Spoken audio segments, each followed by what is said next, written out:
Súper error de los hombres en el sexo. La mujer está llegando al orgasmo y tú aceleras. ¿Por qué? No toques. Si vas bien así, mantente a ritmo crucero. ¿Vale? Eso es algo que a las mujeres nos corta mucho el rollo, porque a nosotras nos suele gustar más la constancia y vosotros tendéis a acelerar. Pero eso es para ti, no para ella. Una de las prácticas sexuales favoritas de las mujeres...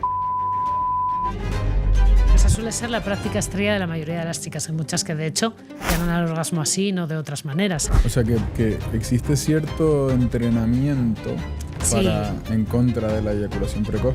Hay un punto que es el punto de no retorno. Si tú llegas ahí, vas a eyacular sí o sí. La mayoría de los chicos se lo saltan porque no se escucha. Hombre, supongo que en el caso de un gatillazo se produce o se producirá a veces una doble autotortura paralela donde la mujer a lo mejor pensará es que no le pongo y el hombre pensará vaya mierda de... Sí. O sea, no tiro. Hay muchos chicos en consulta que me cuentan que cuando estoy con una chica que no me gusta tanto, que no me importa tanto para pareja, por ejemplo, ahí va bien. Pero con la que me gusta, y eso es un auténtico drama, claro. Digo, ¿cómo puede ser, no? ¿Eso por qué? A la hora de dar placer en la cama, ¿vale? ¿Qué armas, qué herramientas, bueno, qué mencionarías? A nivel de ritmo, de utilizar diferentes herramientas, de diseñar el entorno, de preparar, o sea, ¿qué recomiendas a las parejas? ¿Qué escribes aquí, por ejemplo? Si te gusta el contenido de este canal y quieres que sigamos teniendo acceso a los mejores invitados, suscríbete desde la plataforma donde nos estés escuchando y activa la campanita para que no te pierdas nada. Subimos 2 episodios cada semana. Nayara, estamos grabando. Bienvenida. Buah, encantada de estar contigo aquí, Pedro. Vamos a llevarnos bien, ¿no? Como dice tu cariño, libro. vamos a llevarnos bien. ¿Lo quieres? Te lo doy ya para que lo tengas. Venga, por favor. No vaya a ser que nos llevemos mal. Vamos a ver. ¿En qué consiste este libro? Bueno, es un libro sobre terapia de parejas en la que reúno pues, las herramientas principales de comunicación, de sexualidad, sobre todo para parejas que ya llevan tiempo juntos, pero también para todas esas personas que quieren construir relaciones un poco más conscientes y sólidas, que creo que, tal y como está el panorama, nos hace falta. Me estuviste comentando antes de empezar a grabar sobre tus diferentes libros y veo que, bueno, que abarcas un abanico amplio. Si te tuvieras que presentar en un parrafito, ¿cuál es tu especialidad? Aquello que más te gusta, con lo que mejor conectas, o sea, la parte comunicativa, sexo puro y duro como tal. Comentabas también que te centras en, o tienes un libro para adolescentes, ¿verdad? Para lo que es formación o introducción al sexo, entiendo. Sí.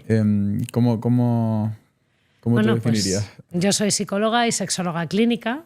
Llevo más de 15 años trabajando en educación y en terapia sexual y de pareja. Vale.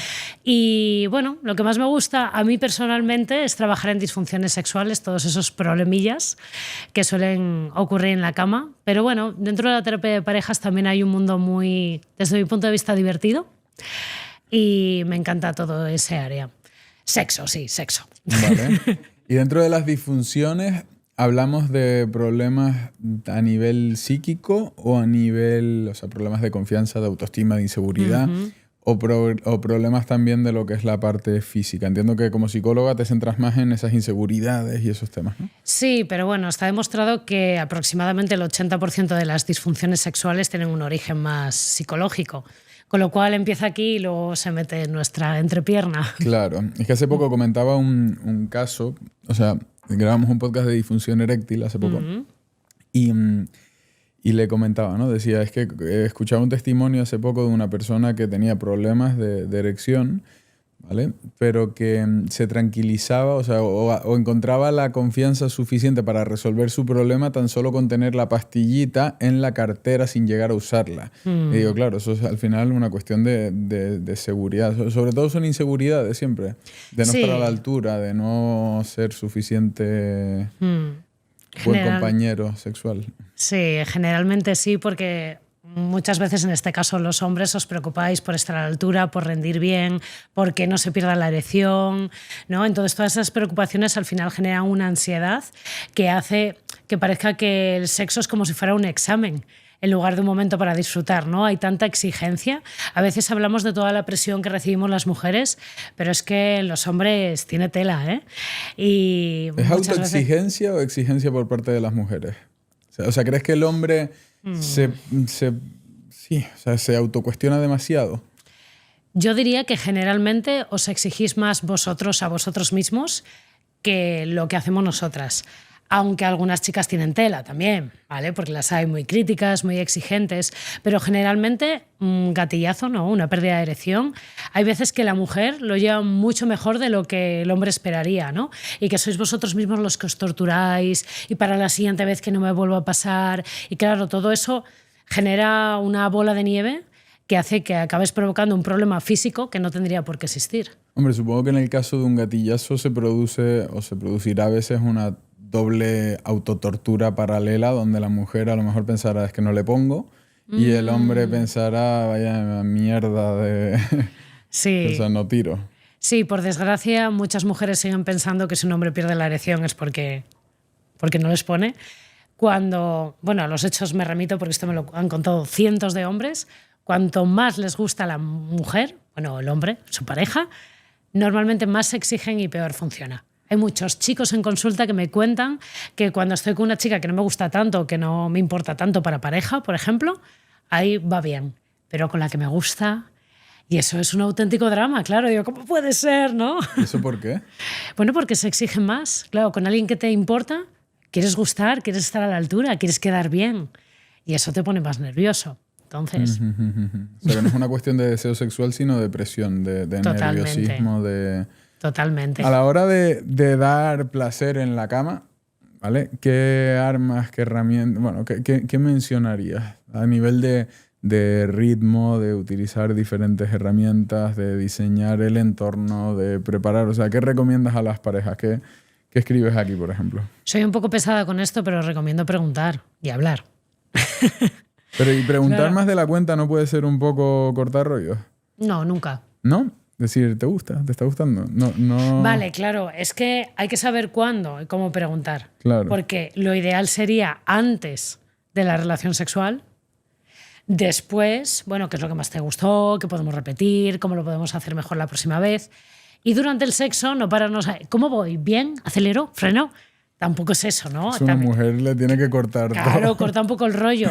Pero si ha habido buena comunicación antes y después, claro, porque yo te puedo decir, lo mejor es preparar la habitación y poner la luz justa y poner una música, no sé cómo, y a lo mejor alguien que nos está escuchando pues dice, pues a mí eso no me gusta. Es que no hay trucos genéricos. Yo creo que la clave está en romper con el siempre querer acertar con algo concreto, que es lo que sí o sí funciona. Creo que está en el hablar, pero primero hablar con nosotros mismos de qué me gusta a mí. Porque muchas veces no lo sabemos. O no nos hemos atrevido a experimentarlo. ¿Y crees que suele haber un error en el ritmo? Bueno, sí. O sea, como que la versión oficial es que cuanto más rápido y más salvaje, mejor. Pero no. Pero no. Pero no tiene por qué. ¿Vale? Ese es un modelo muy masculino, ¿vale? Y muy del porno. De hecho, los hombres muchas veces lo que hacen es acelerar e ir más rápido, y a las mujeres, hablo de generalidades, ¿vale? Que cada persona es un mundo, pero nos gusta la constancia. Y hay un error, súper error de los hombres en el sexo. La mujer está llegando al orgasmo y tú aceleras. ¿Por qué?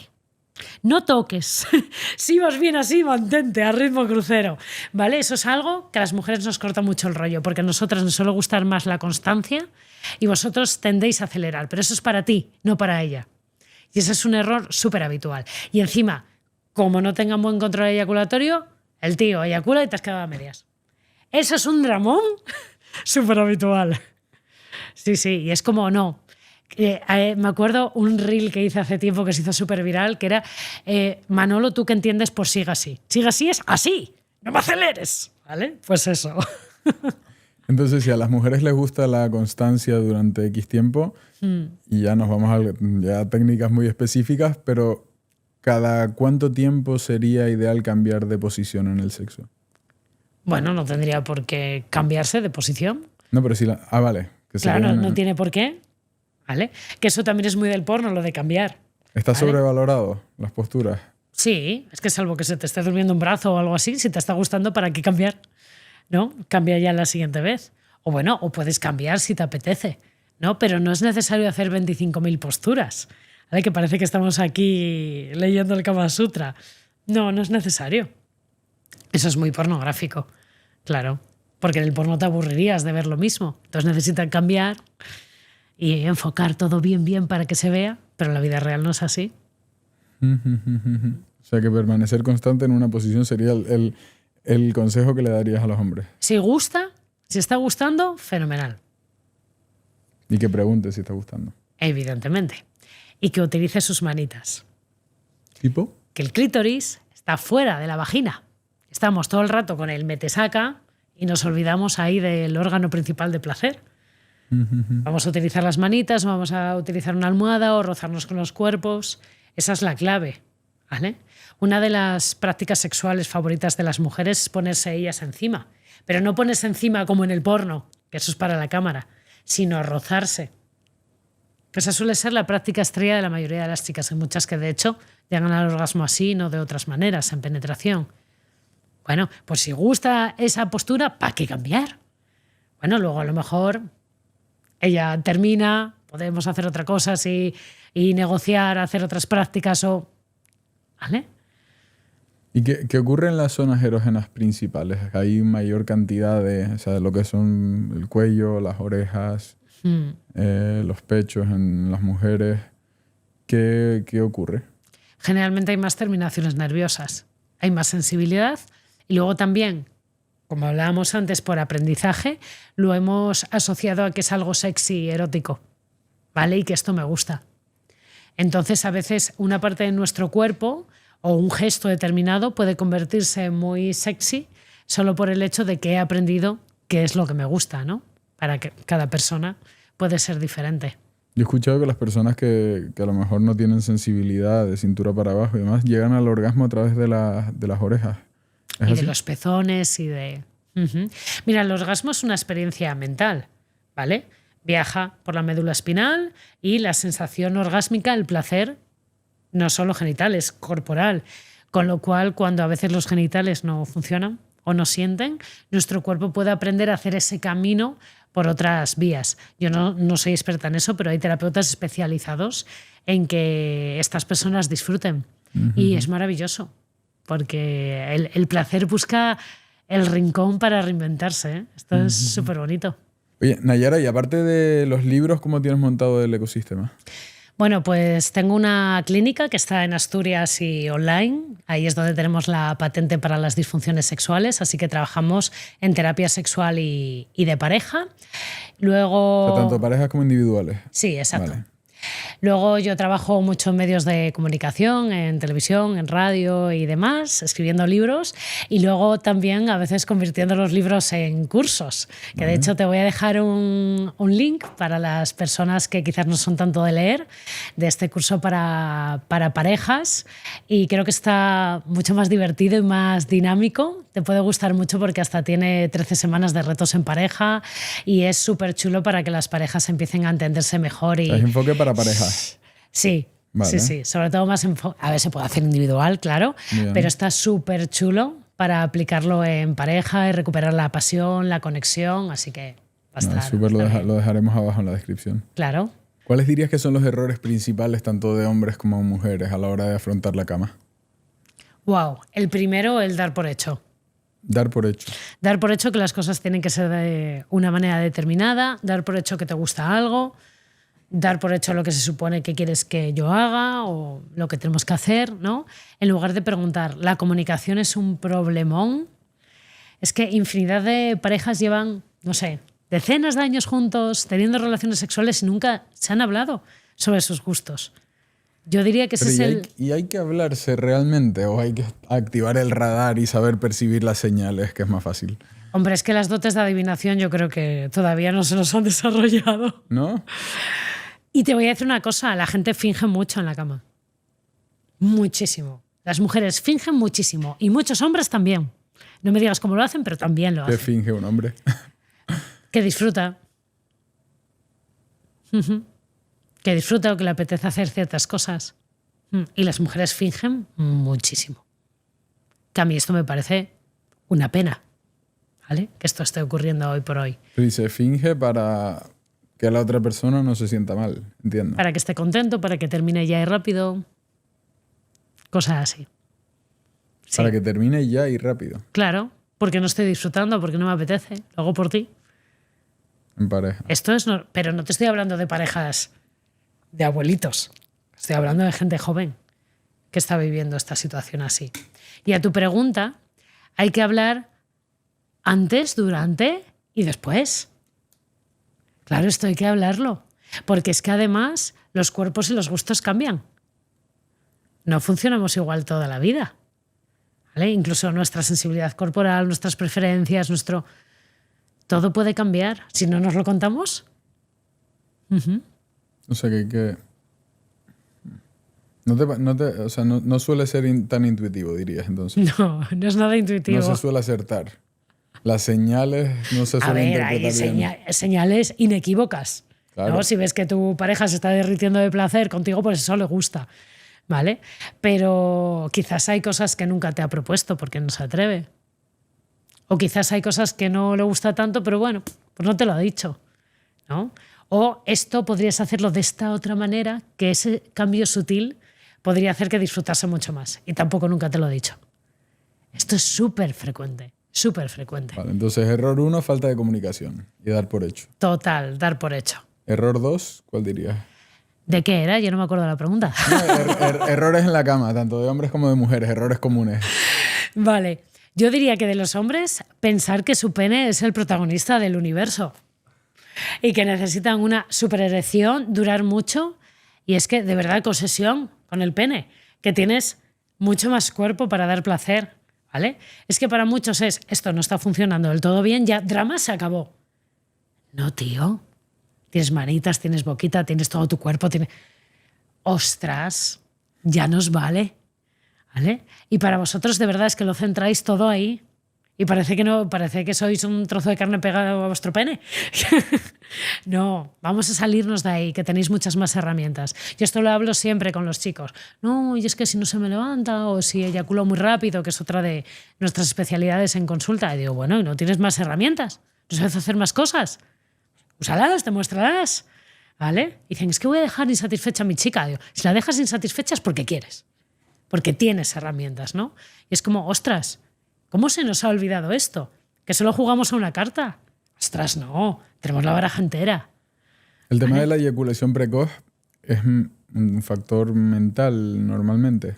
Sí, generalmente tiene física que ver con hábitos físicos, ¿vale?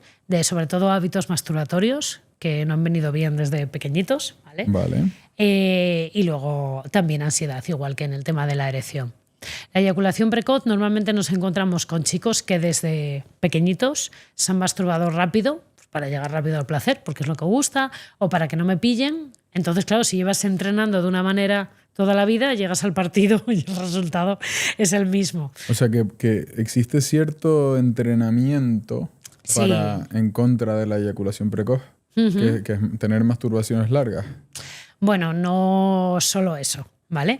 Mira, dentro de la consulta tenemos una patente para la eyaculación precoz y trabajamos este área física, que si quieres te cuento un poquito, el área mental de todas las inseguridades, toda la presión y luego de cómo aplicamos tanto si tienes pareja como si no tienes pareja estable, ¿no? Todas esas herramientas. Y dentro de la parte física lo que trabajamos muchísimo es la consciencia de escuchar el cuerpo. Por ejemplo, algo muy sencillo, ¿vale? Hay un punto que es el punto de no retorno. Si tú llegas ahí, vas a eyacular sí o sí. La mayoría de los chicos se lo saltan porque no se escuchan, ¿vale? Lo que hacemos es diseñar una serie de ejercicios para que empiecen a detectar el punto de no retorno, que puedan parar antes, que puedan pasar por él de forma tranquila para seguir disfrutando pero no eyacular, ¿vale? Hay un montón de ejercicios. También trabajamos ejercicios de suelo pélvico, que esto es bastante conocido cada vez más en hombres para que desarrollen control muscular. Hay mucho por trabajar, pero sobre todo son hábitos. Y te diría que es una de las problemáticas más fáciles de solucionar. Bueno, también porque es lo mío y lo que se me da bien a mí, pero, pero sí. ¿Pero en qué plazos un hombre soluciona esto, por ejemplo? Nosotros tenemos una tasa de éxito, yo diría, todos los chicos que aplican y siguen el proceso rotunda, el 100%, en 3 meses. ¿Cuándo se considera eyaculador precoz un hombre? Buena pregunta.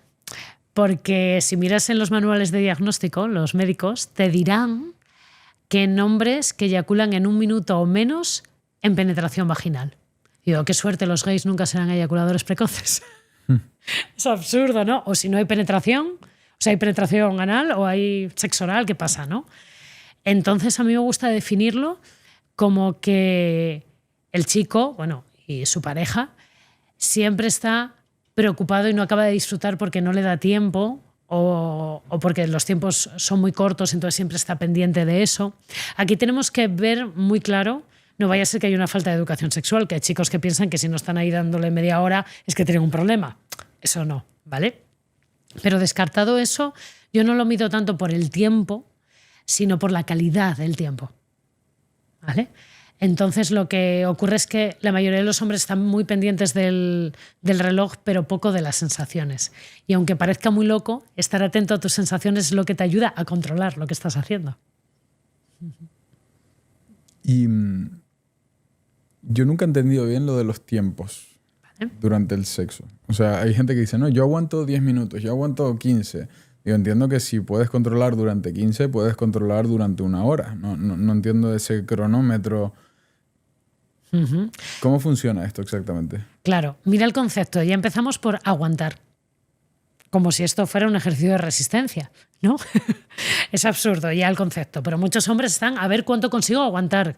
Como si estuvieran levantando pesas y a ver cuánto consigo levantar. Es absurdo. Sí, pero ¿es aguantar o no aguantar o es controlar o no controlar? Entiendo que si controlas 15 minutos puedes controlar el tiempo que sea. No hay un... Pudiera ser, si realmente tú tienes control sobre tu cuerpo. O sea, sí. Mucha gente habla de ello como si fuera un vaso que de repente llega a un punto que se desborda. Claro, pero porque realmente no tienen un conocimiento sobre su respuesta sexual y, bueno, sobre un montón de factores, pero sobre todo por ese que te decía del punto de no retorno. Porque si tú estás viendo el punto de no retorno ahí con no llegar, tú puedes aguantar lo que tú quieras. Claro. Otra cosa es que te apetezca, ¿vale? Pero generalmente son chicos que lo que suelen tardar en llegar al orgasmo es ese tiempo, sin más. No es que aguanten, es que es lo que el proceso que te lleva. Pero volvemos a lo mismo. ¿En qué práctica sexual? Porque el sexo podrían ser muchas cosas. Puede estar horas y horas y horas, ¿no? Pero generalmente es ¿cuánto duro? En penetración. Si es que siempre es con el mismo tema.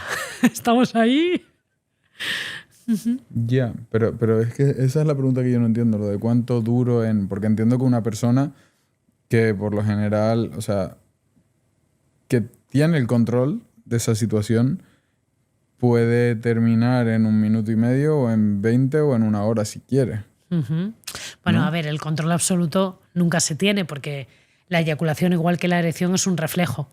¿Vale? Lo que trabajamos en terapia es ajustar que ese reflejo pues no sea todo esto incontrolable, sino solo la parte que tiene que tocar, ¿no? Es decir, tú no puedes decidir, tengo un orgasmo y lo tengo. Sí, bueno, o sea, entiendo que si tienes control porque tienes control de la situación, que lo produce, el estímulo, aunque sea un reflejo. O sea, que no es algo que... Claro, pero es la parte controlable es más pequeña de lo que pensamos. ¿En qué ¿vale? sentido? No entiendo. Que hay una parte que es puro reflejo físico. ¿Vale? Pero ¿y eso sí funciona como un vaso que se va llenando y llega un punto que se dispara? No tiene por qué. No tiene por qué. Mira, los hombres que practican tantra y que retrasan tanto el orgasmo, ¿no? Hacen esto que tú me estás diciendo. Pero para la mayoría no ocurre así. ¿Por qué no ocurre así? Porque no entrenamos para eso. Porque lo que queremos es sexo, pam, pim, pam, pum, orgasmo. ¿No? Y no escuchamos el trayecto, vamos al destino. Eso ocurre muchísimo. Y a nivel de orgasmo, ¿qué diferencias deberíamos entender entre hombres y mujeres? Es un comportamiento totalmente diferente, ¿verdad? Bueno, la realidad es que no tanto. Toda la vida se ha dicho que las mujeres tardamos más en llegar al orgasmo, tardamos más cuando no hacemos lo que nos gusta. Pero llegan múltiples veces, el hombre no. Claro. O sea, va como evolucionando de otra... Claro, las mujeres somos multiorgásmicas por naturaleza, ¿vale? Otra cosa es que se haga o no se haga, o apetezca o no apetezca, y los hombres generalmente no.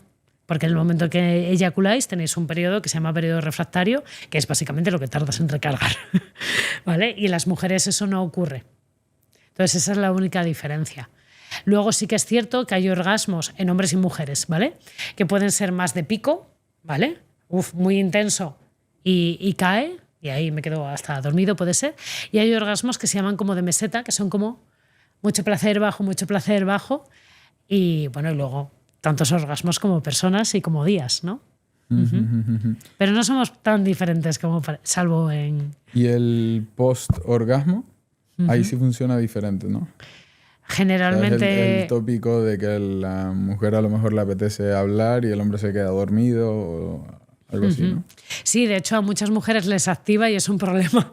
También por eso a veces no quieren tener sexo por la noche porque luego tardo en dormirme, ¿no? Me he quedado activada y los hombres, sin embargo, se quedan ahí. Cao, ¿no? Después de la eyaculación. Esto es normal. Sí, es bastante habitual, pero también depende. Hay mujeres que se duermen y hombres que se activan. O sea, esto... Claro, pero depende. ¿Y por qué pasa esto? ¿Que se libera o qué ocurre en el cuerpo? Bueno, yo diría que tiene más que ver con el proceso de erección y de eyaculación en los hombres que con cualquier otra cosa. Sí, como que es, vamos a llamarlo, un poco más exigente para vosotros. El punto G, ¿qué tan importante es y dónde se encuentra? ¿El de hombres o el de mujeres? En ambos. Vale, con este gestito lo tienes para los dos, ¿vale? Las mujeres se encuentran en el interior de la vagina, en la parte delantera, ¿vale? Si tengo una mujer de frente, le introduzco los dedos así. Y básicamente es la parte interna del clítoris, ¿vale? El clítoris es una estructura mucho más grande que recorre toda la vulva y cuando toca con la vagina, pues en las paredes delanteras de la vagina, esa zona, pues la podemos llamar punto G, ¿vale? Es como el clítoris por detrás, la parte de atrás. En el caso de los hombres también se llama punto G por ponerle un nombre, pero básicamente es el contacto con la próstata. Se hace a través del ano y es el mismo movimiento, ¿vale? Es lo que hace el urólogo en una revisión. Ya te tocará. Si hay cohetes para ir al espacio, yo no me creo que no haya tecnología para que no me tengan que meter el dedo en el culo. Sí, la hay, pero es que solo es meter el dedo en el culo. ¿El qué? ¿El qué? Que solo es eso, menudo drama tenéis los hombres. No va a pasar, ¿no? Ya lo veremos, ya hablaremos en unos años. Acuérdate de mí. Bueno, pues básicamente lo mismo, es estimular la próstata. La próstata es súper sensible y puede ser muy placentera, ¿vale? Muchos hombres lo describen así. Entonces, bueno, se llama punto G del hombre. Pero bueno, lo podemos llamar punto P o como quieras. ¿Punto P? De próstata.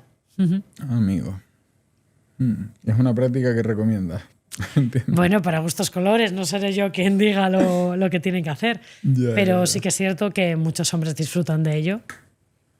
Claro. Y maravilloso, está bien. Hay un tema también que me parece súper curioso y me llama la atención porque a mí me gusta mucho encontrarle la explicación biológica a las cosas y a esto no se lo encuentro mucho, ¿no? El tema de los fetiches.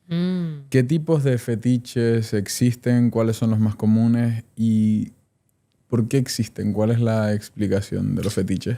Vale, venga, te cuento. Una cosa son los gustos peculiares. ¿Tipo?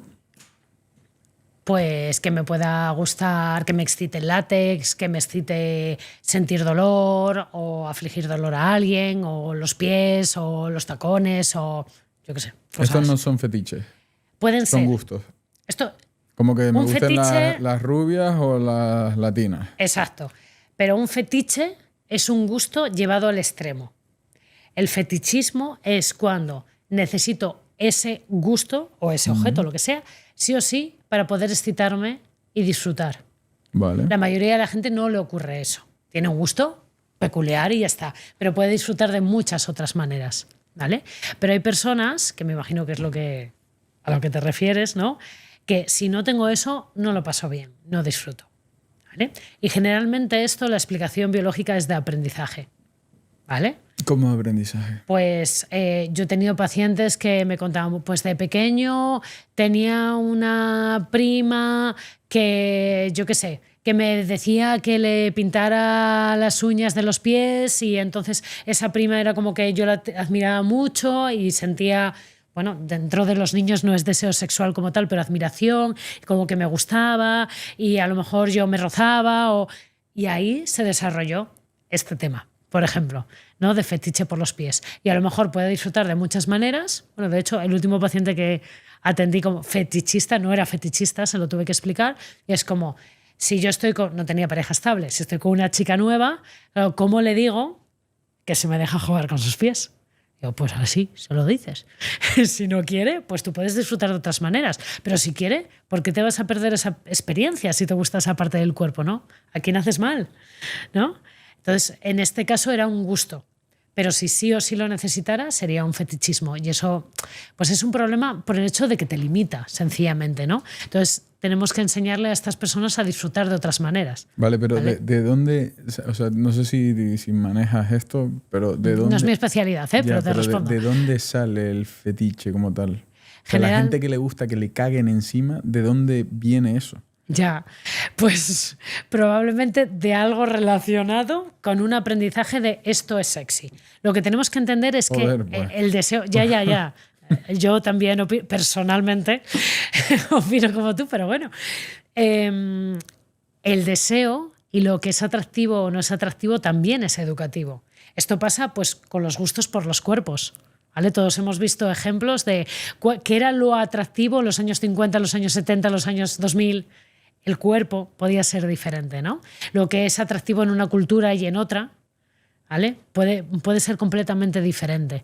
Entonces, generalmente hay un aprendizaje de una experiencia donde yo tuve mucha satisfacción y se me quedó grabado, ¿vale? Y desde entonces me encanta. Igual que puede ser una comida, puede ser una actividad, ¿vale? Lo que pasa es que hay cosas pues, que son más saludables que otras. ¿Y se produce en la niñez? Generalmente sí. Generalmente sí. Aunque bueno, también puede ser que viví esa experiencia de adulto por probar y me encantó. Pues bueno. Pero tiene que haber ahí algún tipo de componente que no le encuentro la explicación. Pero los fetiches son como por partes a lo mejor que tienen como vinculados con la suciedad en ocasión, ¿no? O sea, dudo que haya alguien que tenga un fetiche por las escápulas o por los hombros. Bueno, Suele hay ser de por todo, la parte que va en contacto con el suelo, por los pies, por ciertas No, pero puede ser, por ejemplo, prácticas también con por la lencería. orina. Hay fetiches por cosas bonitas, ¿eh? También.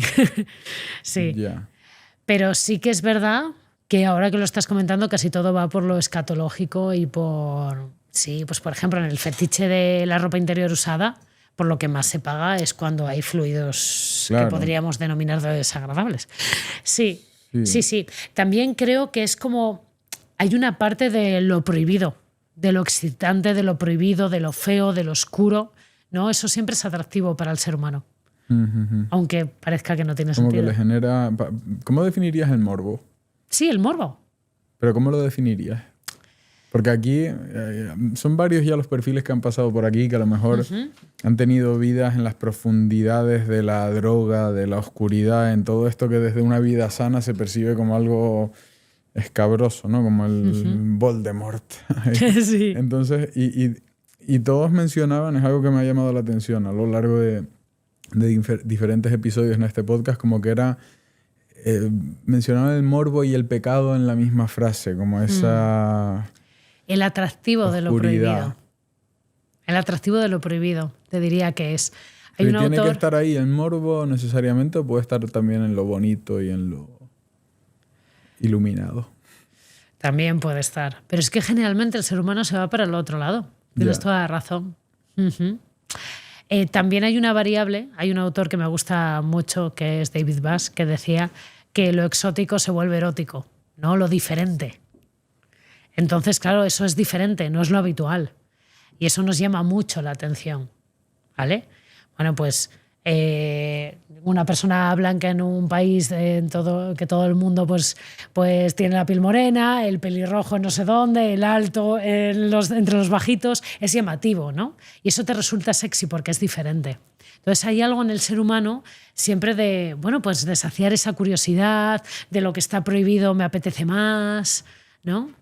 Creo que ahí tenemos una buena tarea de autodescubrimiento. Eso nos lleva también a la conversación de la infidelidad. ¿Son más infieles los hombres que las mujeres? ¿Con quién son infieles entonces? Bueno, con personas sin pareja puede ser. Claro, justamente. No, la realidad es que... 50-50. Sí, pero a lo largo de la historia las mujeres no han tenido oportunidad de ser tan infieles. En muchas culturas las mujeres no tienen oportunidad de ser infieles porque no tienen libertad para salir de casa, para socializar, para ir aquí o allá. Esto es debatible un poco, ¿no? O sea, no, pero los hombres también, por lo general, tienen menos oportunidades de ser... O sea, un hombre está con una mujer cuando lo dejan, no cuando quiere. Bueno, hombre... Una mujer que quiere ser infiel puede ser infiel Pedro, esta que noche. estamos en el siglo XXI, por favor. No, pero eso es así, yo creo, ¿eh? No, hombre, no. Yo creo que hay hombres que tienen tantas oportunidades como mujeres. Hay hombres, exacto. Claro, no todos, ni todas las mujeres. Las mujeres todas, ¿Tú crees? 100%. Sí. Una mujer, la mujer... si nos ponemos lo llevamos a los números con menos puntuación posible en una discoteca liga si quiere, cualquier noche. Un hombre, si no está en el top 10%, le cuesta mucho trabajo y vive en una crisis de soledad donde nadie le hace caso. O sea, la mujer más feíta, con el peor cuerpo, con la más tímida, más todo, tiene hombres tirándole por DM en Instagram, sí o sí, todas ellas. Un hombre ni de coña. Yo te diría que ojalá muchas mujeres que se sienten así te estén escuchando y se animen a... ¿A qué? Bueno, pues porque luego está la parte de que te lo creas o no te lo creas. Porque depende muchísimo de la actitud. Todos conocemos personas que no son nada atractivas y ligan un montón, ¿no? Pero cualquier mujer recibe atención masculina. ¿Tú crees? 100%. Yo creo que no. A ver qué nos dicen, ¿eh? A ver qué nos dicen. Pero yo creo que no. ¿No? ¿Dirías que no? Sí. Creo que no, que hay muchas mujeres que no sienten eso. ¿No crees que la atención femenina está mucho peor repartida que la atención masculina? La atención femenina está peor repartida. ¿Quieres decir que las mujeres reciben más atención? No, no necesariamente, sino que está repartida de forma diferente. O sea, todas las mujeres reciben toda la atención de los hombres. Sin embargo, la atención de todas las mujeres se enfoca en el top 15-20% de los hombres. Puede ser. No creo que hoy por hoy sea tan así. Cuando publican las estadísticas de Tinder, por ejemplo, hay todos los hombres dándole likes a todas las mujeres. Sin embargo, todas las mujeres le dan like al 1% de los perfiles de hombres. O sea, porque por una cuestión de hipergamia, lo que comentábamos antes, que son más selectivas. Tienen que serlo por el número de embarazos que pueden tener. Yo creo que los hombres viven en una crisis de soledad. Los hombres que no son los hombres que no son los más aptos, es decir, los hombres más aptos tienen a todas las mujeres detrás. Entonces lo tienen peor repartido, pero las mujeres yo creo que sí. O sea, que tienen más puertas abiertas para ser infieles, más posibilidades que los hombres. O sea, hay hombres que aunque quisieran ser infieles no podrían, yo creo. Bueno, me imagino que ahí es cuando muchos hombres han pagado también por ello. Claro. Bueno, ¿todo esto era para ver quién de los dos es más infiel? No, sí, pero entonces es 50-50. Yo creo que al final, como depende de una decisión personal, porque ser infiel es porque decide serlo, sin más, es una cuestión de valores que tenga cada uno, ¿no? En los hombres, históricamente, también siempre ha estado más permitido que en las mujeres. Hoy por hoy diría que está equilibrado. Pero no sé quién es más. Todos van a mentir en las estadísticas. Ya. A ver, es que si fuera equilibrado, proporcionalmente me parecería más infiel el hombre. Aunque estuviera 50-50. Por esto que tú dices. Claro, porque muchos las oportunidades. Hombres, aunque quisieran, no podrían. La gran mayoría de hombres, el 80-90% de hombres, aunque quisieran ser infieles, dice, venga, hoy salgo a ser infiel, me voy al bar y no me hace caso ni una. Una mujer dice, hoy voy a ser infiel, me voy al bar y si quiero acabo con uno en la cama. Sí o sí. No hay manera de que no. Vale, que te escuchen, te escuchen. No, creo yo. Que te escuchen. Y en lo que es la conversación del deseo sexual, ¿crees que vivimos en una crisis ahora mismo donde existen menos deseos? O sea, he escuchado hace poco que la generación Z es la primera generación en la historia que folla menos que la anterior. Sí, completamente. Digo, wow. Beben menos alcohol también. Vienen diferentes. Vienen sé si será muy por el diferente. COVID o por qué. Sí, pero ¿sabes qué cubre todas esas cosas? que hacíamos antes. ¿El qué? Digo hacíamos antes porque yo soy de la generación anterior. Las redes sociales y las pantallas. Entonces, ¡ay, qué bien que nuestros niños ya no beben alcohol! Pero, sin embargo, están adictos a otro tipo de dinámicas. Y lo que estamos viendo es que quizás no es que haya menos deseo, sino que quizás lo que esté habiendo son menos habilidades sociales. Porque hace poco, en mi época, o salías a ligar a la calle o no había otra manera, ¿no? Empezaba ahí un poquito el Messenger, el 20. Era cuando, bueno, en mi adolescencia era lo que había, no había más. Ahora tienes todas las herramientas para ligar desde tu casa, para tener sexo desde tu casa. Y yo diría que eso es un problema sobre todo de habilidades sociales y no tanto de deseo. Es que el deseo ahora lo puedes saciar en 0,0 segundos desde un dispositivo que llevas en tu bolsillo. ¿En qué sentido saciarlo? Artificialmente, o sea, pornografía y demás estamos Totalmente. hablando. Claro, pero entiendo que no es lo mismo, ¿no? No, no es lo mismo, pero cuando eres adolescente tampoco sabes qué es O sea, lo es otro. un parche, lo engañas, pero... Pero fíjate, es un parche que no tiene complicaciones, Ya. que no te pide explicaciones, que no te pone nervioso, lo haces desde la seguridad de tu casa. Y eso es un problema grande, porque es fácil, pero luego se convierte en un mundo muy difícil, ¿no? Y eso es lo que nos estamos encontrando con muchos chicas y chicos jóvenes. A ver, es un problema como un poco contraintuitivo porque hoy en día con todas las redes sociales de citas y o sea, las aplicaciones de citas que existen, con las redes sociales, el nivel de acceso que tienes a otras personas, que si lo comparas con la época de nuestros abuelos, que en un pueblo pues eran los que eran y había que ir emparejando como se podía, ¿no? Un poco. Sí. Hoy en día cualquier persona a través de las redes sociales siente que tiene acceso prácticamente a un catálogo ilimitado de personas del sexo contrario y bueno, y que se van demostrando interés, a veces mutuo, a veces no, con likes, con comentarios, con los fueguitos, con los stories y demás. Entonces parece que es más accesible que nunca, pero sin embargo, y más fácil que nunca acceder. Entonces el único motivo que te viene a la cabeza es precisamente que han perdido el deseo sexual, pero comentas que no, que es un tema de que han perdido la capacidad de exponerse a la intemperie o sea, por fuera de las pantallas, ¿no? Sí, y a la complejidad emocional de las relaciones, porque todas estas aplicaciones sirven para tener un encuentro, pero generalmente no se cultiva una relación como se hacía antes, con conocernos muy bien, tener citas, ¿no? Es como que le hemos dado la vuelta a todo, y no digo que esté bien o mal, pero estamos viendo de verdad una carencia de habilidades y de inteligencia emocional. Y eso es un gran problema. Sin embargo, sí te voy a dar la razón en el tema de la caída del deseo. Y es que vivimos en una sociedad que tenemos de todo y sin embargo vivimos más estresados que nunca. Y el estrés, cuando el estrés sube con el cortisol, que es su sustancia principal, lo que ocurre es que las hormonas sexuales dejan de funcionar. Aparte de que se tensan los tejidos y hay un montón de efectos más nocivos para nuestra sexualidad en general, ¿no? Con lo cual vivimos realmente muy estresados y el deseo, esto se ve mucho más en adultos, empieza a caer. Eso es algo de lo que hablo en mis libros y de lo que hablo siempre en consulta, porque la mayoría de las parejas a largo plazo se ven afectadas por un problema de deseo bastante grave. Vale, entonces el estrés sería uno de los enemigos principales del deseo. Sí. ¿Y qué otros enemigos principales deberíamos, si quisiéramos hacer una lista, un top 4, 5, 6, cuáles te vienen a la mente rápidamente? Bueno, además del estrés, que yo diría que es el top 1, luego podríamos tener los malos hábitos. ¿Vale? Porque ya no nos alimentamos como antes, consumimos muchísimos ultraprocesados que afectan directamente también a todo el sistema hormonal, somos más sedentarios que nunca. Es que tengo pacientes que se cansan teniendo relaciones.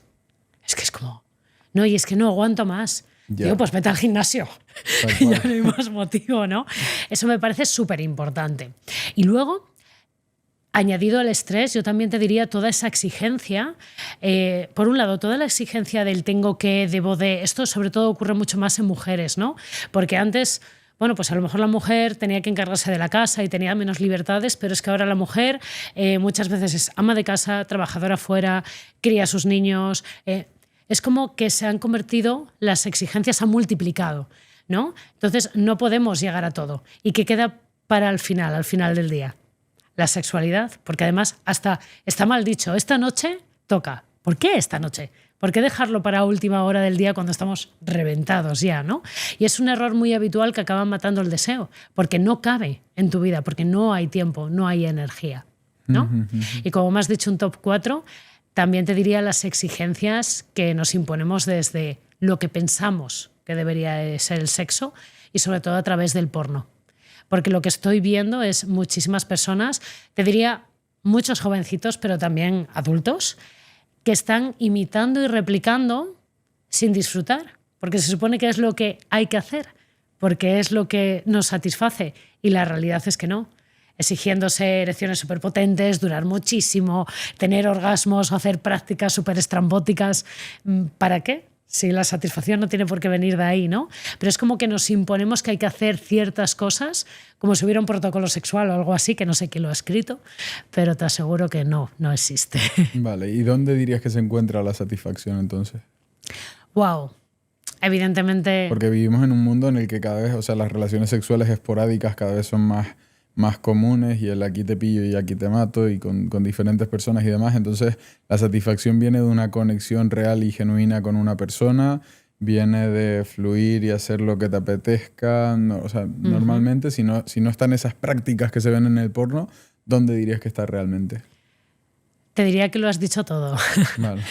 Pero también algo muy habitual son personas que tienen muchas relaciones con muchas personas y no están disfrutando plenamente.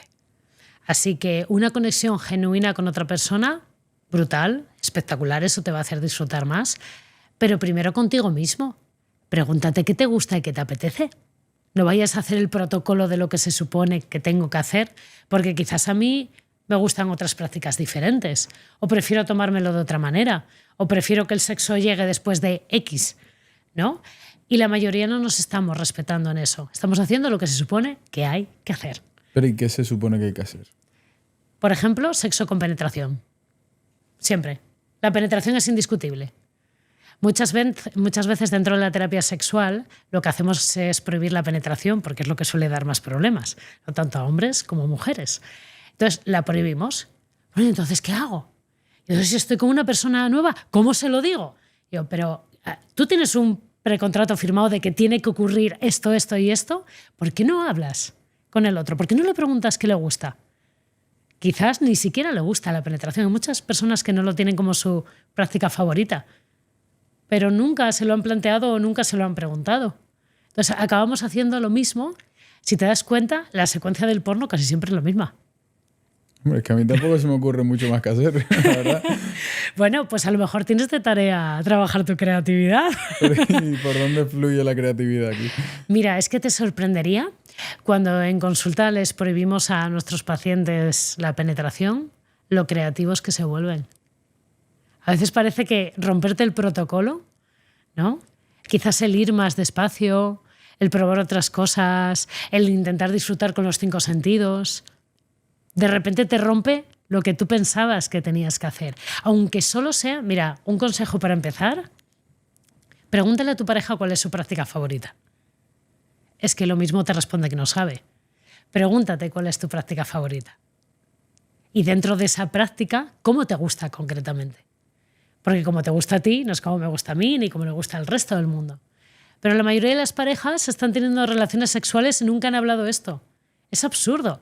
Es como si siempre vamos al cine y no sé qué género es tu favorito o tu actor favorito, ¿no? Entiendo por lo general tiene un componente de reciprocidad muy grande el sexo, o sea, a la hora de disfrutarlo uno mismo. ¿No? Pero luego en la práctica tampoco, o sea, me refiero, la cantidad de gente, las cifras de hombres que consumen prostitución, por ejemplo, son tremendas, ¿no? Digo, bien, en la prostitución partimos de la base de que la otra persona no está disfrutando contigo. Bueno. O sea, me refiero, desde mi punto de vista, la mejor parte es ver que la otra persona realmente se muere por tus huesos y que disfruta contigo. Claro, es que... No es la satisfacción propia, pero sin embargo luego cuando ves, por ejemplo, las cifras de consumo de prostitución, dices, igual no es tan así, y la gente afronta el sexo con más egoísmo del que uno podría intuir de antemano. Sí. Te diría que no todo el mundo disfruta por ver disfrutar al otro. Hay muchas personas que disfrutan ellos Pero y mismos. por sentirse deseado, por... No es lo habitual, dirías. Sí, es lo más habitual, por suerte es lo más habitual, pero hay muchas personas que no disfrutan por el hecho de dar placer. A veces disfrutan por el hecho de dominar o de ser dominados o de un montón de, de cosas más que no tienen por qué ser simplemente con dar placer. De Claro, todas pero puedes formas, disfrutar de dominar viendo que la otra persona siendo dominada disfruta también. De lo contrario es un poco difícil disfrutarlo. ya, para alguien que está bien mentalmente. Quiero decir, a ver, el tema está en que el sexo es un arma de poder también, y es un arma muy poderosa. De hecho, es algo que a las personas nos puede dar mucha felicidad o mucha infelicidad. Entonces, muchas veces se utiliza el sexo como un arma mal utilizado, ¿vale? Una forma mucho más pequeña de explicar esto es la mujer que castiga a su marido sin sexo porque está enfadada. Vale. Vale, lo he sacado completamente de contexto, ¿eh? Me he salido, pero para que lo entiendas. Por otro lado, está el hecho de que la mayoría de las personas disfrutan por ver disfrutar. Y eso es maravilloso, y eso debería ser lo correcto. Pero a veces se vuelve una trampa, sobre todo para los hombres, porque se enfocan tanto en darle placer a ella que se olvidan de sí mismos. Entonces, ni tanto ni tan calo, ¿vale? Pero para gustos colores, y te sorprendería la cantidad de cosas extrañas que la gente busca en el sexo. Y muchas veces no es solo el placer, es mucho más. Es sentir adrenalina, es sentir ilusión, es sentirse vivo, es sentir, no sé, que desfogan de su día a día. Muchos lo utilizan como liberación del estrés y de la ansiedad. Ni siquiera tiene que ver ni con el placer, porque no les da tiempo ni a disfrutar. El sexo se utiliza muy mal a veces, por desgracia. Mal, ¿qué te parecen malos usos del sexo? Utilizarlo Bueno, pues como lo que tú para has darle mencionado. salida, ¿qué? Pues, por ejemplo, imagínate, recuerdo un paciente, un alto ejecutivo, que entre reunión y reunión se masturbaba. Podía masturbarse 4 o 5 veces al día, solo para liberar tensión. Eso es un mal uso de su sexualidad. Luego, claro, tenía problemas sexuales, evidentemente, ¿no? Ese es un mal uso. Hay mucha gente que lo utiliza para poder dormirse o para gestionarse emocionalmente porque no sabe gestionar una situación de otra manera. Y eso es un mal uso de la sexualidad. La sexualidad debería ser para disfrutarla, ¿no? O para hacer disfrutar, como tú decías. Pero cada persona es un mundo. Claro, yo también me cuentan muchas historias. Claro, me imagino. ¿Qué ocurre en una pareja cuando la mujer castiga al hombre sin sexo? Cuando se usa como herramienta de... Sí, a mí me parece un poco volver al medievo, ¿no? Como si el sexo y el placer fuera una cosa de hombres y nosotras no disfrutásemos. Como si nosotras somos las que se lo damos a ellos.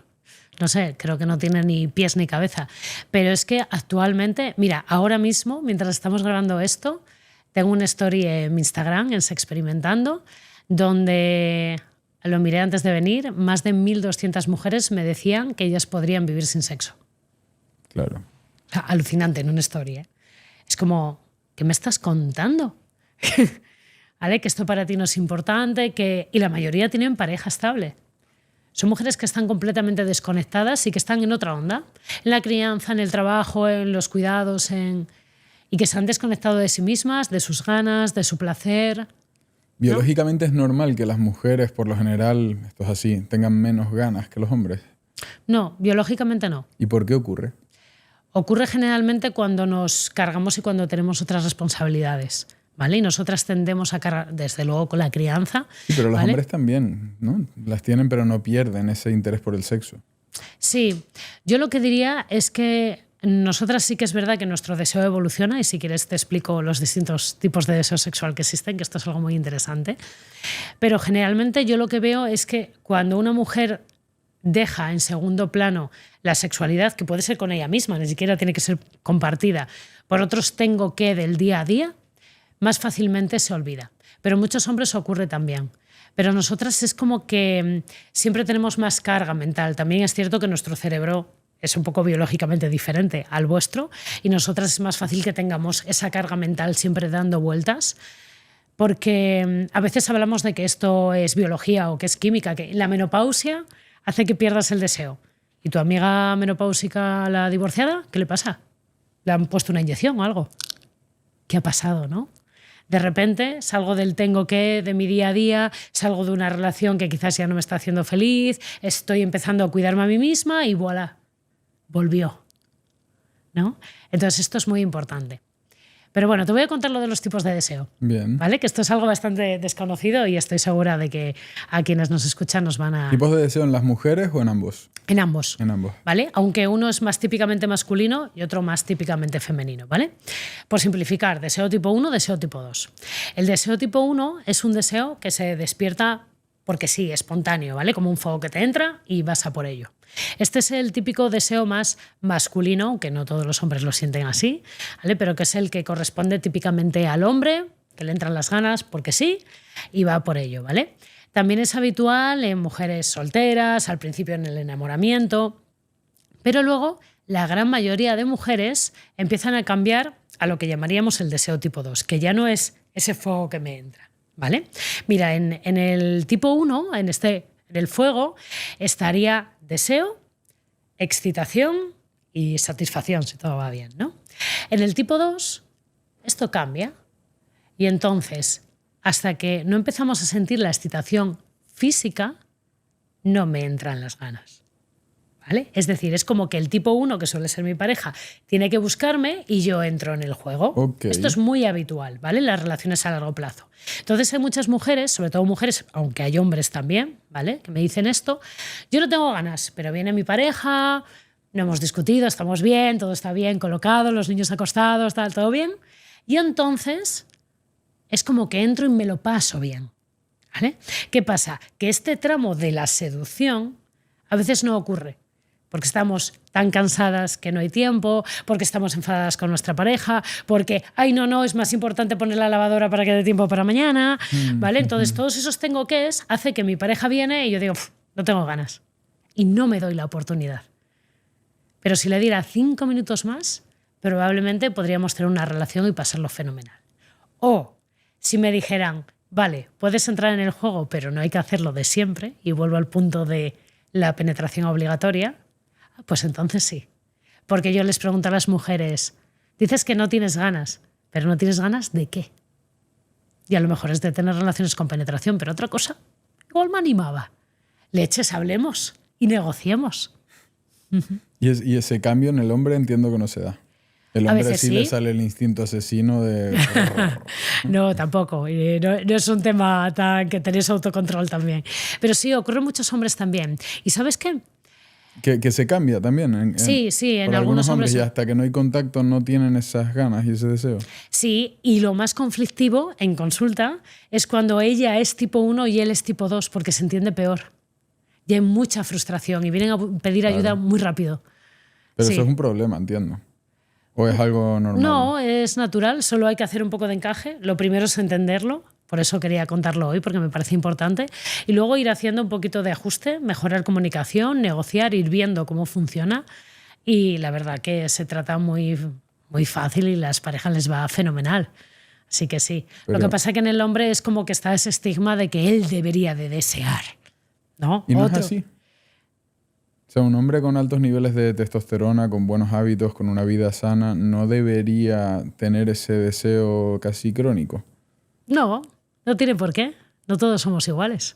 Pero dirías que estar cachondo crónicamente es síntoma de buena salud, supongo. Una persona que duerme bien, que hace deporte... No necesariamente. ¿No? No, porque una cosa es que tú tengas ganas, que tengas deseo, que estés excitado, como tú dices.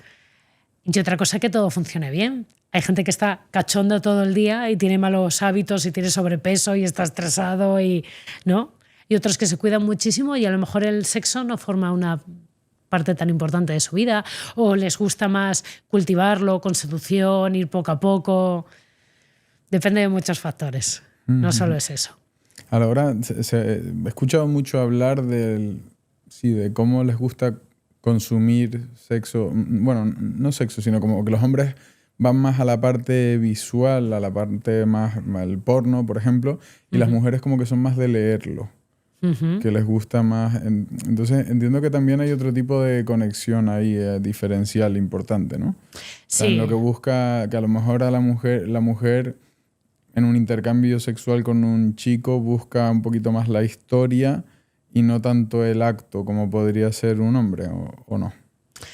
Bueno, es que generalmente los hombres sois más visuales y la verdad es que la mayoría de las mujeres estarán de acuerdo conmigo que por ver a un hombre desnudo, pues bueno, pues vale, no es excitante, ¿no? Sin embargo, una actitud más sexy, el contexto, la elaboración de todo lo que escuchamos, lo que olemos, lo que sentimos, eso es más importante, ¿vale? Para nosotras generalmente es más así, no es tanto la historia o que tenga que haber una historia de amor, que esto está un poco mitificado, sino que para nosotras no es tan importante lo visual.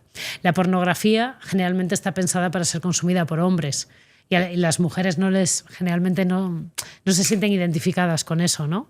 Sin embargo, leyendo un libro o escuchando un audio, tú en tu imaginación te lo imaginas como tú quieres.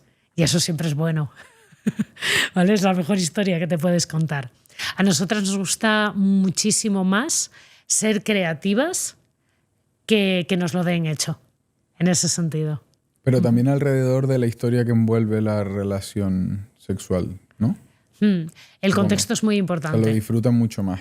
Sí, por ejemplo, para una mujer puede ser súper antierótico que esté tirado algo en el suelo de la habitación y el hombre quizás pues pasa olímpicamente, ¿no? El hombre se pone más en modo foco y nosotras somos más contextuales por el hecho de que también estamos atentas a más cosas. Sí, pero me refiero a la historia que hay detrás. O sea, para una mujer, por ejemplo, entiendo, ¿vale? Intuyo que será mucho más satisfactoria una relación sexual que surge porque conocí a un chico en una cascada en Bali, súper aventurero y no sé cuánto, y acabamos en un hotel, en una cabaña, en la playa, donde todo es súper bonito y el sunset y esto, que lo conocí en Tinder, me dio like y me invitó a su casa y fui sobre la marcha. O sea, eso lo valorará mucho más una mujer seguramente que un hombre, ¿no? Supongo. Te diría que depende, ¿eh? Depende. Trabajo con muchos hombres que les gusta también lo elaborado, ¿no? Pero ellos se sienten raros, precisamente por la creencia que hay detrás de la pregunta que me estás haciendo, ¿no? Y chicas que les gusta pim pam pum y me olvido y ya está. Y también a veces son juzgadas. Yo creo que hay un poco de estereotipo de género ahí, ¿eh? Y que depende de cada persona. A quien no le gusta una historia bonita, ¿no? A quien no le gusta también algo fugaz y un poco de adrenalina. ¿Te parece un problema a nivel social las relaciones fugaces o no? No diría que es un problema a nivel social, sí puede ser a nivel sanitario, si no nos cuidamos. ¿Vale? Y sobre todo si no se complementa con relaciones de calado. Eso sí. ¿Relaciones de? De calado emocional, de calidad emocional y de vínculo, de verdad. ¿Vale? Pues entiendo que se va perdiendo la capacidad de establecer un vínculo real. Cuanto más promiscuidad, ¿no? A mayores niveles de promiscuidad, menor capacidad de conectar. Sí, sobre todo si en esa promiscuidad no hay algo de eso, de profundidad y de calado emocional. De hecho, algo que estamos viviendo, yo lo llamo la adicción al enamoramiento, que son personas que sí establecen relaciones a largo plazo, pero que al 1 o 2 años cortan, inician otra relación, a 1 o 2 años cortan, inician otra, ¿vale? Porque no saben sostener el construir una relación de amor seria y que no esté hasta arriba de hormonas de enamoramiento, ¿no? Identificamos a veces pues el enamoramiento con el amor real, cuando no es así, ¿no? Entonces, cuando baja todo ese fragor del inicio, pensamos que la relación ya no merece la pena, cuando es ahí cuando empieza a merecer la pena, ¿no? Entonces, creo que ese es un problema que estamos teniendo muchas monogamias secuenciales y la gente es como que le falta, bueno, pues esa barrera de, bien, ya conocemos nuestros defectos y aún así decidimos despertar juntos todos los días, ¿no? Porque ¿cómo funciona ese recorrido, tanto en hombres como en mujeres, al entrar en una relación? Es decir, ¿cuánto tiempo dura o cuánto se estima que dura la explosión hormonal? ¿Y cuándo todo va transicionando hacia esa especie de cariño sostenible en el tiempo? O sea, ¿está más o menos estudiado? Sí. Ocurre igual en hombres y en mujeres. Vale. Porque es un combo. Mira, eso lo explico ahí muy bien porque he puesto una metáfora que es la soda, ¿vale? La soda. La soda, sí. Serotonina, oxitocina, dopamina y adrenalina, ¿vale?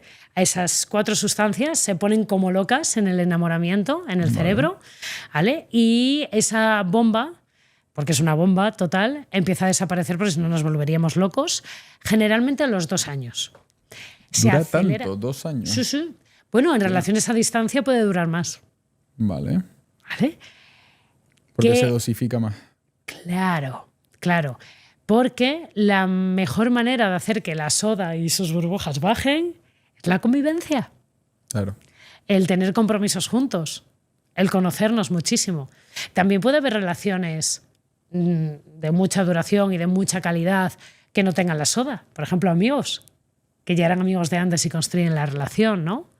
O bueno, hay personas pues, que nunca la superan, la bajada de las burbujas. Pero sí, generalmente es unos 2 años, luego aparece una crisis, ¿vale? Que es una crisis que no tiene por qué ser problemática, pero para muchas personas lo es, que es, ostras, esto ya va cogiendo otro calado, y si superamos esa parte, pues es el amor de verdad. ¿Y no que- hay una ventanita más pequeña al principio del todo de mayor intensidad, de semanas, de pocos meses? Bueno, cuando la soda, sí, cuando Donde toda se está- nota un bajón después. cuando la soda está a tope, a tope, a tope, pero aquí depende de cada uno. Pero esto ya es parte de esa ventana de 2 Sí, años, solo que a lo total. mejor es más intensa porque es justo al principio. Sí, y ahí el ritmo depende de cada uno. Pero hay personas ¿Vale? que sí que son adictas a esa... A ver, todos somos adictos, porque a nuestro cerebro y a nuestro cuerpo le encanta. ¿Vale? Todos somos adictos a eso. Y me imagino que si nos está escuchando personas que llevan muchos años en pareja dirán, ay, eso que se sentía, ¿vale? Porque no lo vuelves a sentir, salvo que sea una persona nueva.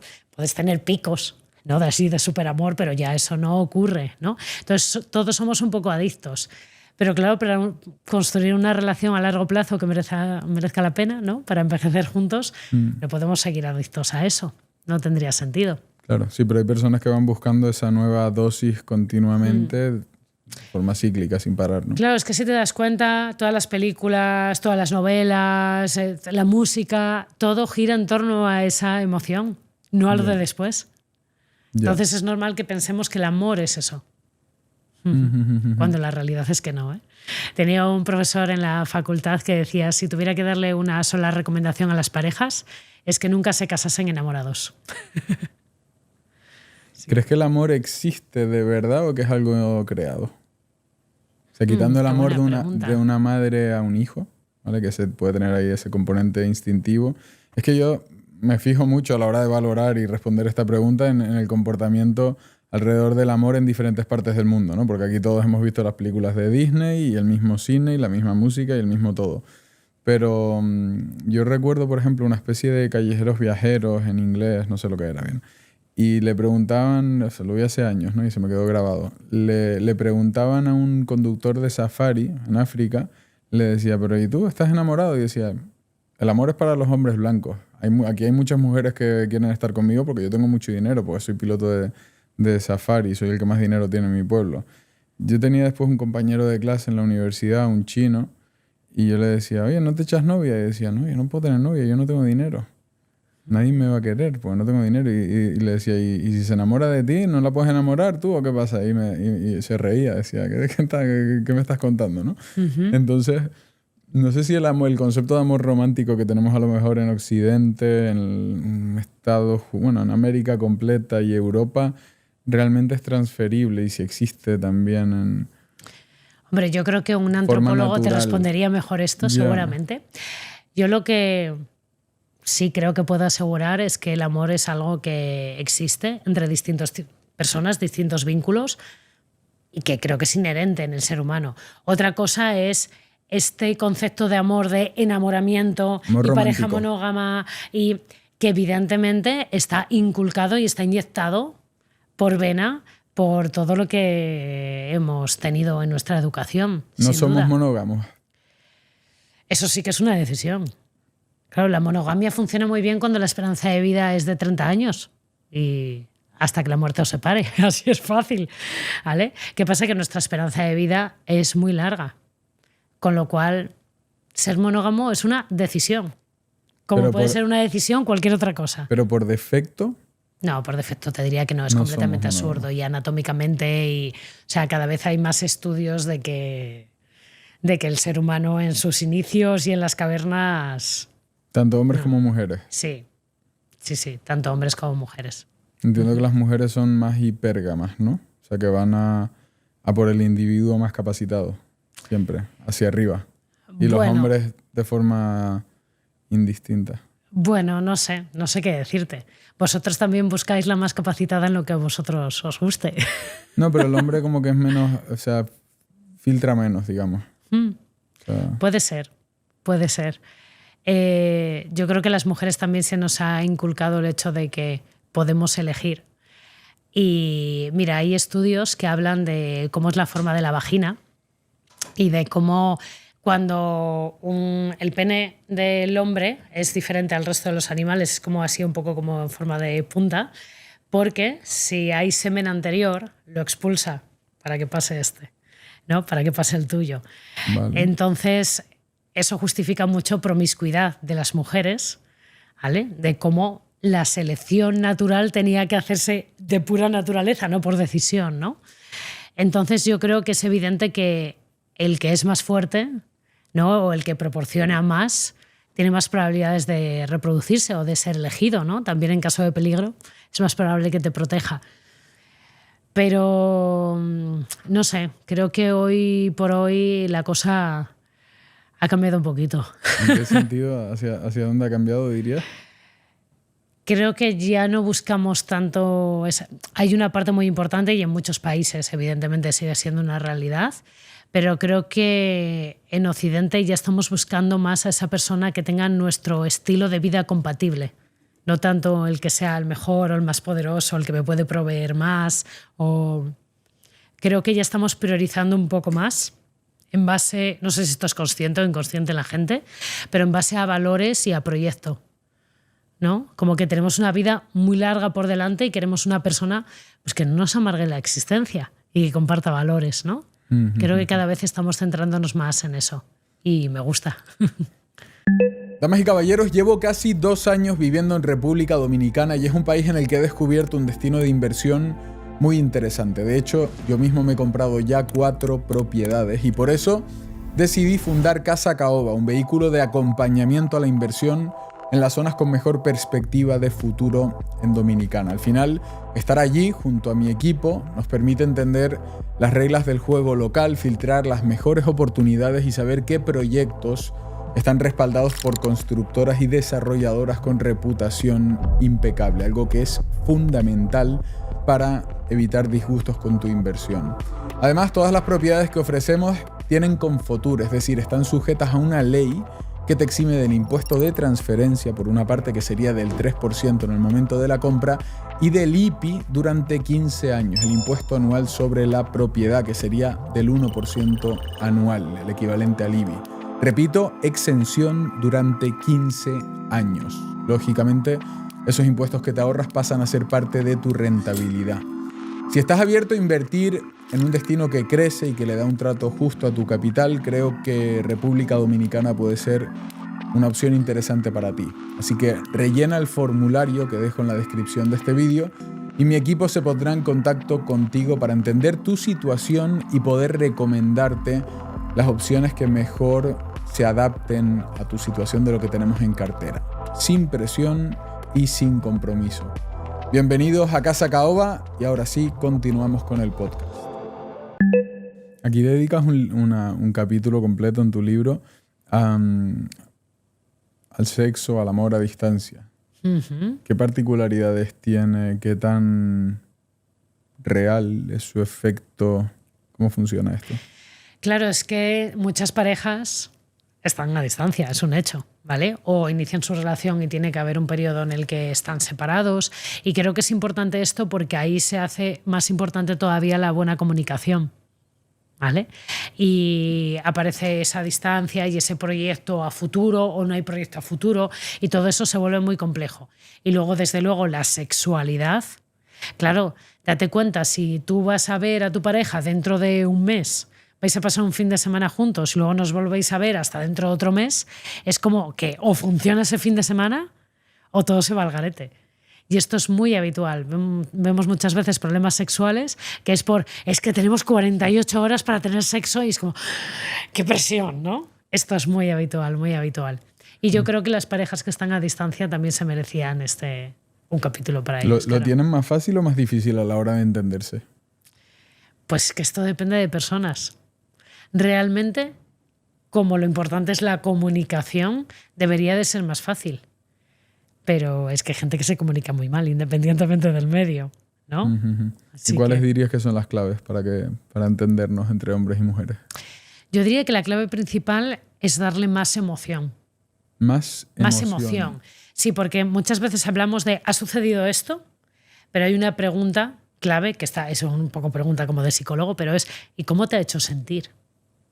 Las cosas no son lo que son como las vivimos, ¿no?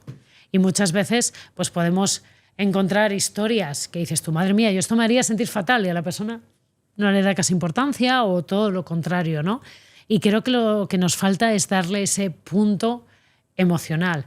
Muchos de los que nos escuchan, pues como yo, tendrán padres o vendrán de familias de típico niño de la posguerra donde la emocionalidad estaba anulada y no nos han educado muchas veces en verbalizar lo que sentimos de las cosas, ¿no? Entonces, darle ese plus de cómo me hizo sentir o qué me hizo reflexionar, ¿no?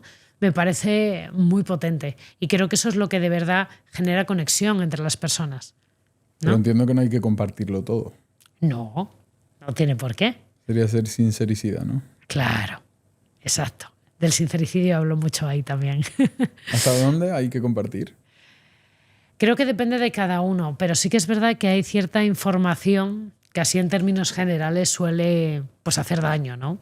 Contar muchas historias truculentas con los ex o situaciones o comparar a tu pareja actual con tus exparejas, eso no lo hagas nunca, ¿vale? No lo hagas. Aunque salga ganando, tampoco, ¿vale? Porque es como un mensaje que se graba aquí y duele muchísimo. Entonces, bueno, yo creo que hay veces que hay una línea fina entre ser sincero y ser un sincericida, ¿no? ¿El tema de los celos y de los celos retroactivos es algo normal? Sí, súper habitual. Los celos estos retrospectivos y me imagino mi pareja con su ex o el otro era mejor que yo, todas estas paranoias son súper habituales y la gente sufre muchísimo, ¿eh? Muchísimo.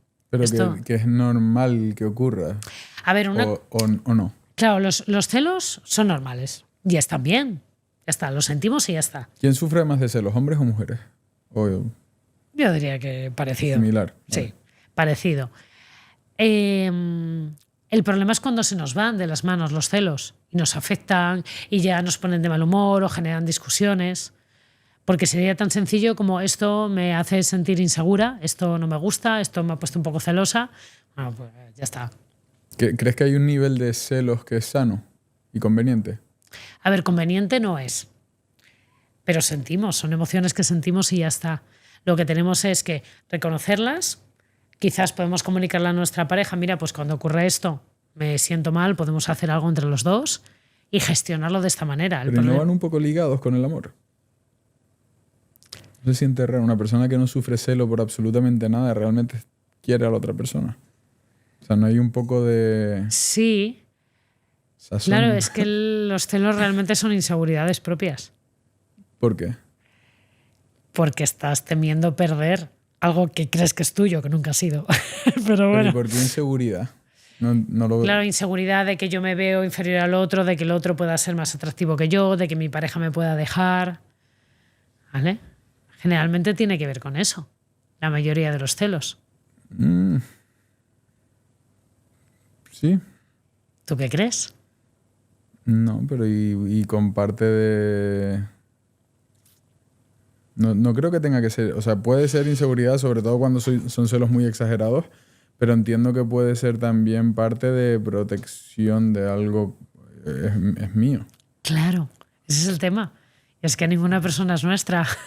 No, pero es tu relación. Ya, claro que sí. Sí. Claro, a ver, yo Eso creo... Si es tuyo, si otra persona está... Es normal que alguien se ponga celoso. Supongo. Si tu pareja te abandona o ves que se va, pues sentir celos es que es normal. Y es bueno, estás perdiendo algo, ¿no? Pero es que generalmente los celos, lo que ocurre es que no son adaptados, los estamos gestionando mal. Nos llevan a discusiones, nos llevan a problemas entre nosotros. Entonces, claro, todo eso es cuando los celos no tienen de nada positivo. Evidentemente, si a mí mi marido me deja de la noche a la mañana y me abandona y no siento nada, pues a lo mejor es que realmente no sentía nada, ¿no?